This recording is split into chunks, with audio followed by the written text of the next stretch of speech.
அன்பர்களுக்கு வணக்கம். புலிப்பாணி சித்தருடைய அந்த புலிப்பாணி ஜோதிடம் 300ங்கிற அந்த நூலில் இருந்து நாம் தொடர்ந்து ஜோதிட நுட்பங்களை பார்த்துட்டு வர்றோம்.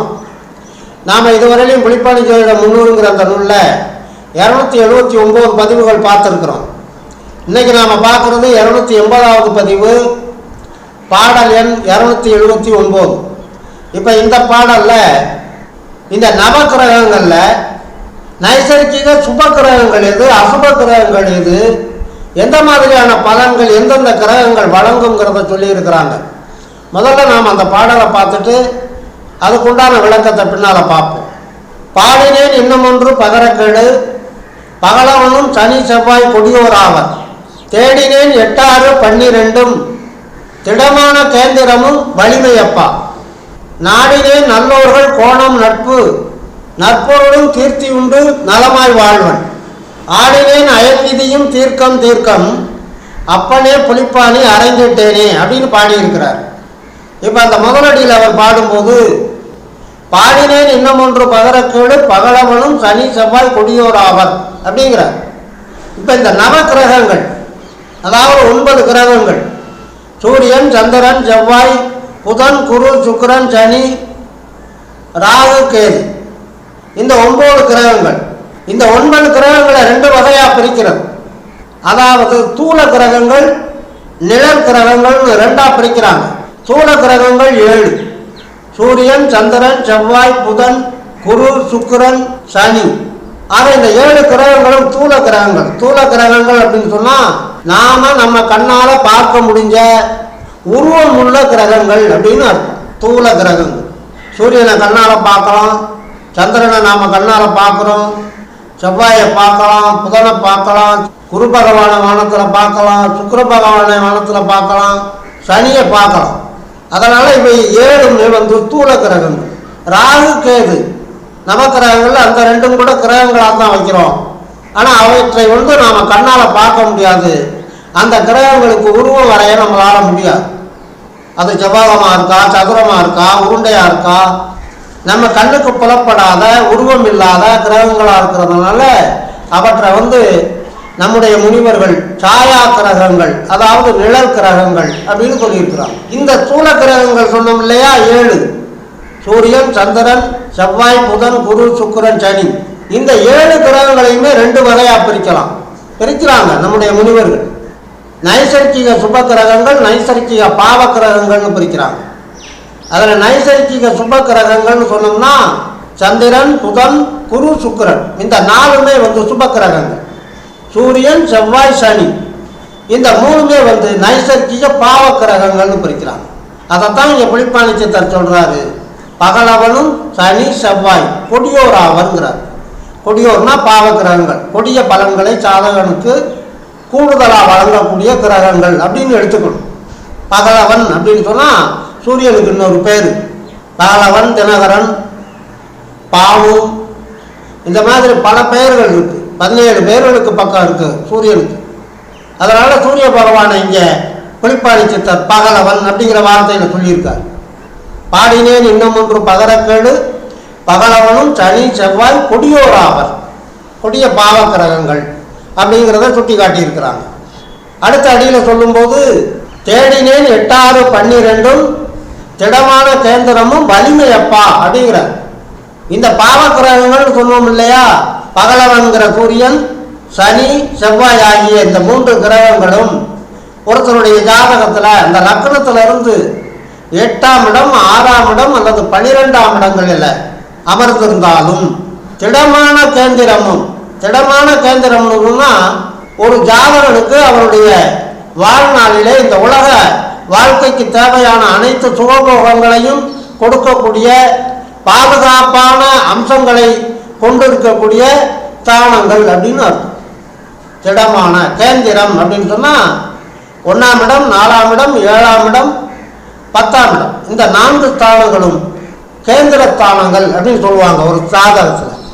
அப்போ ஒரு ஜாதகத்தில் கேந்திரஸ்தானங்களாக இருக்கக்கூடிய அந்த 1 4 7 10, அதே மாதிரி லக்னத்திலிருந்து 3ஆம் இடம் 6ஆம் இடம் 8ஆம் இடம். ஆக இந்த 7 ஸ்தானங்களில் ஏதாவது ஒரு இடங்களில் அல்லது அந்த 7 ஸ்தானங்களுக்குள்ள இந்த 3 கிரகங்கள் அங்கொன்றும் இங்கொன்றுமாகவோ அல்லது சேர்ந்தோ இருந்தால் அந்த கிரகங்கள் பலம் அடைகின்றன அப்படிங்கிறத சுட்டி காட்டுறார். தேடினேன் 8 6 12 திடமான கேந்திரமும் வலிமையப்பாங்கிறார். வலிமையப்பான்னா நல்ல பலம் அடைஞ்சிருக்கும் அந்த கிரகங்கள். பலம் பெற்று இருந்தால் அந்த ஜாதகனுக்கு சுப பலன்களையும் வழங்கும் அப்படின்னு அர்த்தம். அப்படி எடுத்துக்கணும் நாம். அடுத்து 3வது அடியில் சொல்லும்போது நாடினேன் நல்லோர்கள் கோணம் நட்பு நற்பொருளும் கீர்த்தி உண்டு நலமாய் வாழ்வான் அப்படிங்கிறார். நல்லோர்கள்னா யாரு? கொடியோர்களை பற்றி பேசணும். சூரியன் சனி செவ்வாய். இப்போ இந்த அடியில் அவர் சுட்டி காட்டுறது அந்த சூரியன் சனி செவ்வாய் தவிர மற்ற 4 கிரகங்கள் சந்திரன் புதன் குரு சுக்கிரன் அவங்க ஒரு ஜாதகத்தில் கோணம்னு சொன்னோம்னா திரிகோணஸ்தானங்கள் 1ஆம் இடம் 5ஆம் இடம் 9ஆம் இடம் இந்த 3 ஸ்தானங்களில் ஒன்றிலோ அல்லது பலவற்றிலோ இந்த 4 கிரகங்களும் சேர்ந்தோ தனித்தனியாகவோ அமர்ந்திருந்தால் அந்த கிரகங்களும் பலம் பெற்று வலிமை பெற்று இருக்குது அப்படின்னு அர்த்தம். அப்படி இருந்தால் எந்த மாதிரியான பலன்கள் அந்த ஜாதகனுக்கு கிடைக்கும்? அதாவது கொடிய பாவ கிரகங்களாக சொல்லப்பட்ட சூரியன் சனி செவ்வாயும் நல்லோர்கள் என்று பாராட்டப்படக்கூடிய சுப கிரகங்களாக இருக்கக்கூடிய சந்திரன் புதன் குரு சுக்கிரனும் அந்தந்த பாவ கிரகங்கள் சுப கிரகங்களுக்கு சொல்லப்பட்ட தானங்களிலே அமர்ந்து பலன் பெற்றிருந்தால் அந்த ஜாதகனுக்கு எந்த மாதிரி பலன் வழங்குமா? நற்பொருள். நற்பொருள்னா தோஷம் இல்லாத பொருள், குற்றம் இல்லாத சம்பாத்தியத்தினால கிடைக்கக்கூடிய வருவாய், அதெல்லாம் நற்பொருள். மக்களை ஏமாற்றி ஓட்டை வாங்கிட்டு மக்களுடைய வரிப்பணத்தில் கொள்ளையடிக்கிறதெல்லாம் தீப்பொருள், தீய பொருள். உழைச்சி சம்பாதிச்சு ₹1 இருந்தாலும் அவனுடைய உடல் உழைப்பில் சம்பாதிச்சு ஒன்றொன்னா சேர்த்து வச்சு ஒரு சொத்தை வாங்கினாலும் அதெல்லாம் நல்ல பொருள், நற்பொருள். கீர்த்தி வரும். அதனால் புகழ் செல்வாக்கெல்லாம் அந்த ஜாதகனுக்கு படிப்படியாக ஓங்கி நிற்கும். யுக யுகமாக அவன் வாழணும். பல யுகங்கள் அவன் பேர் புகழோட செல்வாக்கோட வாழ்வான். அதைத்தான் கீர்த்தி அப்படிங்கிறார். ஆக நல்ல வருவாய், நல்ல சம்பாத்தியம், நல்ல சுற்றுச்சூழல்களை தேடி நல்ல புகழோட நல்ல செல்வாக்கோடு அவன் வாழ்றதுனால அவன் நலமாய் வாழ்வான் அப்படின்னு அந்த வார்த்தையை இறுதியாக முடிக்கிறார். அடுத்த 4வது அடியில் சொல்லும்போது ஆடினேன் அயன் விதியும் தீர்க்கம் தீர்க்கம் அப்பனே புலிப்பாணி அரைந்திட்டேனேன்னு முடிச்சிருக்கார் இல்லையா? ஆக நம்ம ஜாதகத்தில் மேலோட்டமாக பார்க்குற போதோ அல்லது ஆராய்ச்சி பண்ணி பார்க்குற போதோ பலன்கள் மாறுபட்டு நடந்தால் அதுக்கு என்ன காரணம்? அயன் விதி. அயன் விதியை யாராலும் கணிக்க முடியாது அப்படிங்கிற சூட்சமத்தை இங்கே சொல்லியிருக்கிறார். ஆடினேன் அயன் விதியும் தீர்க்கம் தீர்க்கம் புரிஞ்சுக்கோங்கிறார். கோச்சார பலன் கண்டு கூறுவதை அல்லாமல் நாட்பலன் நான்முக நன்றியே வாட்கண்ணாய் யார் வல்லார் கூறுவதற்கு யார் வல்லார் கேட்பதற்கு யார் வல்லார் ஆராய்வதற்கு அப்படிங்கிறது அந்த சூத்திரம். நாம் ஜாதகத்தில் இந்த கிரகம் சேர்ந்தா என்னென்ன யோகம் அப்படிங்கிறத நாம் குரு மூலமாக அறிஞ்சுக்கிட்டதை வச்சு நாம் பலன் சொல்லிக்கிட்டு இருப்போம். ஆனால் அந்த பலன் மாறுபடுவதற்கு காரணம் அயன் விதி. அயன்னா பிரம்மா.